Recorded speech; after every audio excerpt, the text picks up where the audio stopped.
like to describe us as a dysfunctional church. We knew that we needed to have changes made here at St. John's. We were a very large church, probably the largest church here in Boyertown. We had thousands of members on our roll, but we didn't have all those people. We don't have several hundreds of people coming to church every Sunday, and we knew we needed change. And we needed a pastor who was going to be able to help us with that change. How's my hair?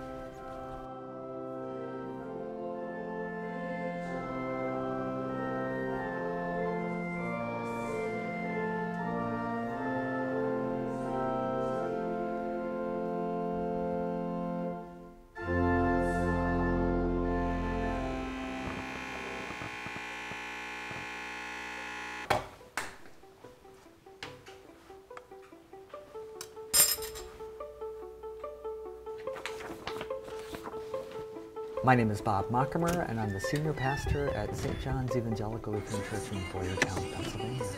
As a pastor, you don't just switch jobs. I guess some people do. I don't. I believe that this is not a job, it's a calling. I believe that God is integrally involved in what brings me to this place. I knew something possibly that they didn't know. I knew that they were already in the emergency department. They were already in a coma. They were already hurting and wounded, but they were unaware of just how far gone they were. The decision to be a pastor came kind of late for me. I was in college. I was in my senior year, about ready to be graduated. My intention was to, my desire was to go to law school, and I kind of had my life all planned out. I wanted to be a lawyer for a few years and run for position of a judge and work with domestic relations. And in the midst of all of that, one of my faculty members at Grove City College asked me to be the youth director and the short-term pastor for that congregation while they were in an interim experience. Said, why don't you think about going to seminary? My first encounter with Pastor Bob was as chairman of the call committee. So I had the opportunity to meet with him when we started the call process. We had just recently gone through a call for our youth pastor who was there for maybe 2 years. So we felt as though, or I believe our leadership felt as though we had just been through the process. We knew what it was we were supposed to do. And there was this idea that there was a particular candidate who might be best suited for our needs. The first meeting of the call committee with Pastor Bob was a typical interview. We held the meetings at my house because this was to be done in a very confidential manner. My initial impression of Pastor Bob when he walked in the door and sat down and started speaking, immediately my first reaction was, and this is no lie, my first reaction was, oh shit. That was it, because I knew immediately that here's a person who's going to be asking us to do things that we should be doing, we haven't been doing, and he's going to make us do it. More things. When people go low, I think we need to be known as the congregation in town that goes high. When people want to divide, I think we ought to be known as the congregation that unites people. So my first impression was, if anybody can do it, this person can. One of the things that I asked to be on my desk, I didn't have a desk the first day I arrived, but I did ask for a few things to be on my desk. One, an up-to-date membership list. Two, an up-to-date list of those who would need immediate phone calls, pastoral care, follow-up visits, those in the hospital, because I wanted to hit the ground running. I found a directory, and in 3 of the first 5 phone calls, the numbers that I called didn't connect with the individual in the directory. 3 of the 5 names and phone numbers were not correct.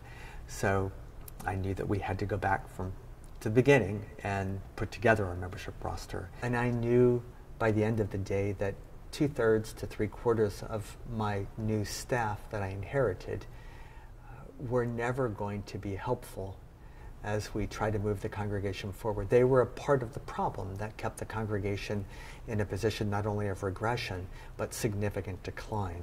I sent an email out this morning at 6:56 and not receiving any responses throughout the day, and then just finding out that it actually seemed to have made it through our internal system, but it never made it beyond, and it didn't make it to our members for an emergency meeting for tomorrow night.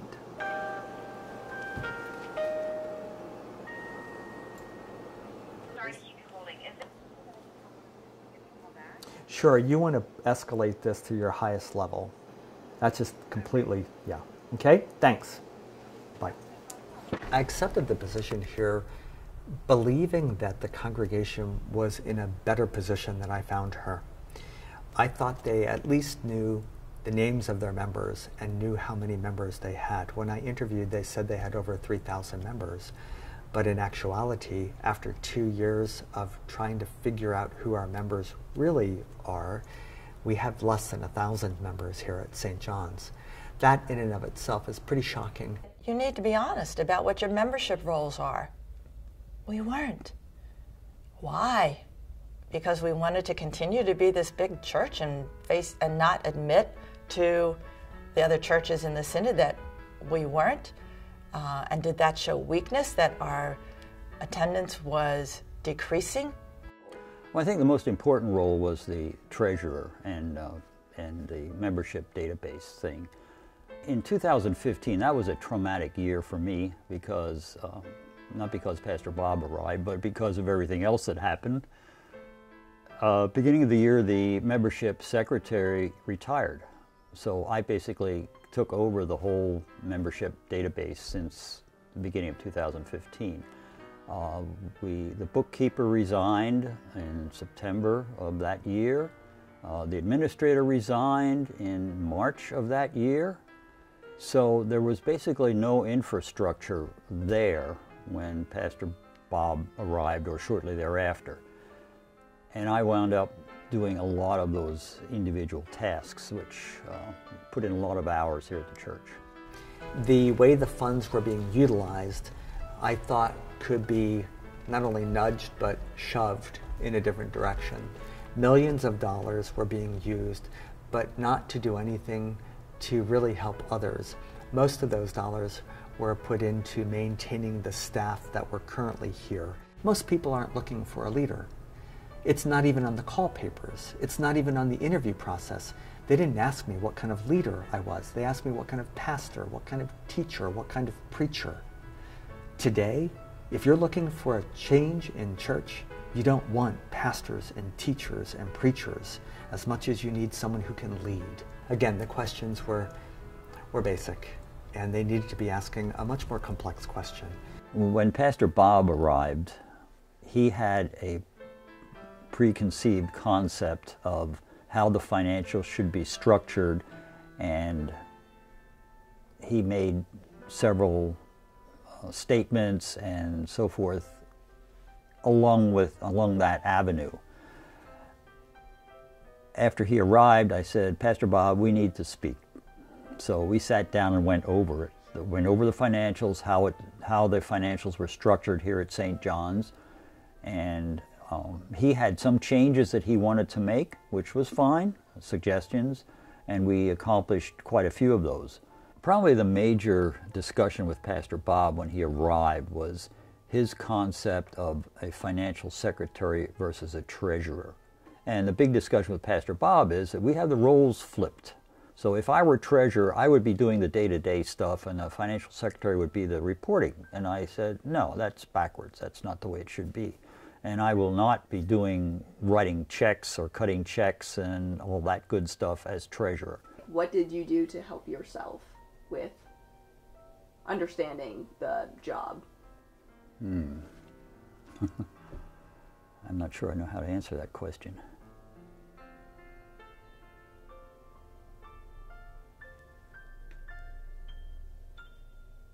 I think folks resented that I was holding them accountable. I think they were bitter that they were not the congregation that they thought they were. I think they really didn't like that I kept telling them, I just need you to tell me the truth. And I think they honestly were trying to tell me the truth, but they didn't want to be ashamed and embarrassed. I'm talking about individuals with law degrees and PhDs and people that are in key positions of industry. Their leadership here in this congregation failed miserably, detrimentally. It's kind of the story of the frog and the kettle, the story of how if you have a pot of boiling water and it's at a rapid boil and a frog is placed in it, it immediately recognizes its environment is hostile and it jumps out. But if you put a frog in a pot of water and slowly turn up the heat, it doesn't recognize its environment is becoming hostile, and it slowly cooks to death. I've had 5 days off this week. I'm finally trying to take some vacation after 4 years. I've had a few blips in the radar. In 4 years, I generally don't take days off. That's my fault. I can take days off. I choose not to. I can take vacation. I'm certainly offered enough. But I've found that taking time away from the position, it actually makes it more difficult.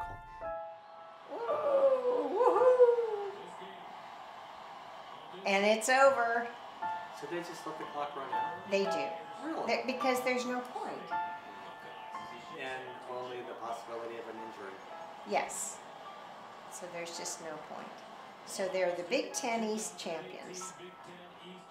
Well, it's disappointing to be a marriage and family therapist and to know that my own marriage has suffered because of my strong commitment to doing my job. I know that my family have suffered. I've missed opportunities to see my grandchildren. I haven't spent enough time with them. But I received a letter from a wonderful, wonderful woman I know. I've gotten to know her. But she wrote a letter and she said, Pastor Bob, we will love your grandchildren, I'm sure, but please don't bring them around yet. We don't want to cause any trouble. I don't think I've ever experienced racism firsthand like that, and I wasn't quite sure what to do, and I'm not in the practice of holding things at all from my wife, and I chose, it was a day or two before I decided to share with her what I'd heard. I didn't know if it would have been a smarter, more wise thing to not share that with her. Can you imagine in the year 2015 telling your pastor, don't bring the most beautiful grandchildren in the world around? Don't share your family with us? Don't do that? I know that I love my congregation. I don't know if my congregation has love for me, that they would want me to, I guess, do the things that would ultimately bring happiness to me and probably bring joy to them. I don't know.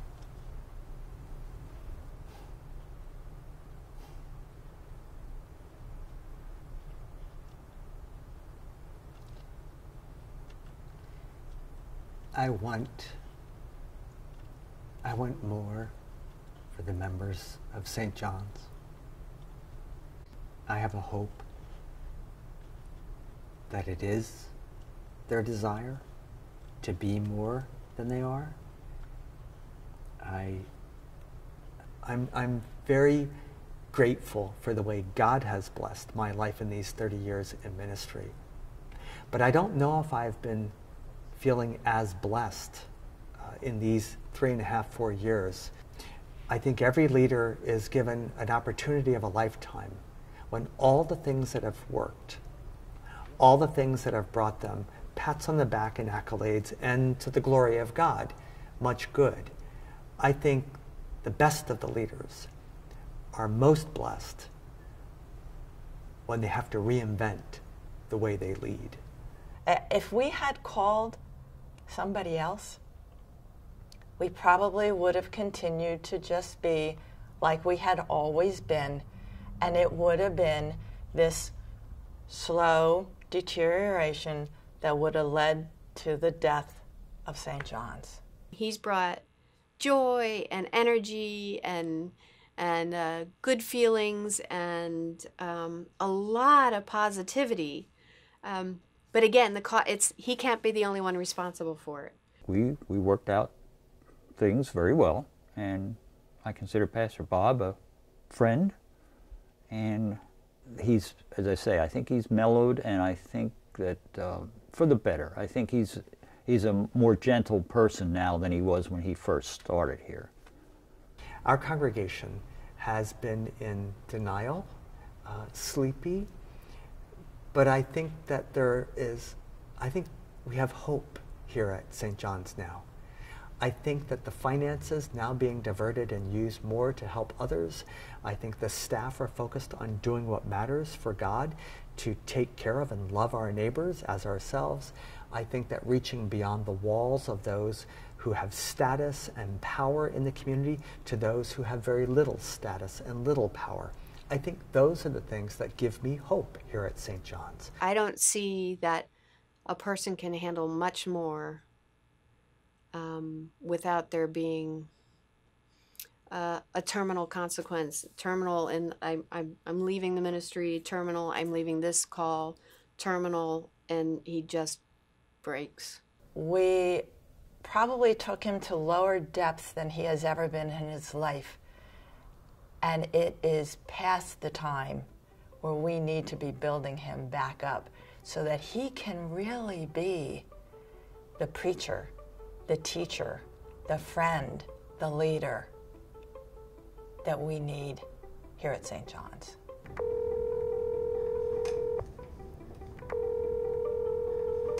Hi, Pastor Bob. Hi, Sierra. Pastor Bob, what job opportunities have you been offered? Well, the one that actually has my interest peaked the most is in academia, and it's an administrative position in a college, a specialty college. And another opportunity that came up actually just a few days ago was to join, I think they're probably the most reputable and long-standing historic marriage and family therapy training school, one of the best in the country. Why have you not taken up these opportunities? I stay at St. John's largely because I don't have any sense that God's calling me away from where I am. I don't think that God calls us necessarily to places where we are going to experience happiness or just total job satisfaction, if you will. I think God calls us to places where if we are willing to be obedient, God will do things through us, and not always things that make us feel or result in us feeling good or happy or even joy-filled. I've yet to receive the most important answer of all, and that is, do you want to shift your way of doing and being? If they say yes, we want to shift it in a different direction, I'll be thrilled and I'll stick around for as many years as I can.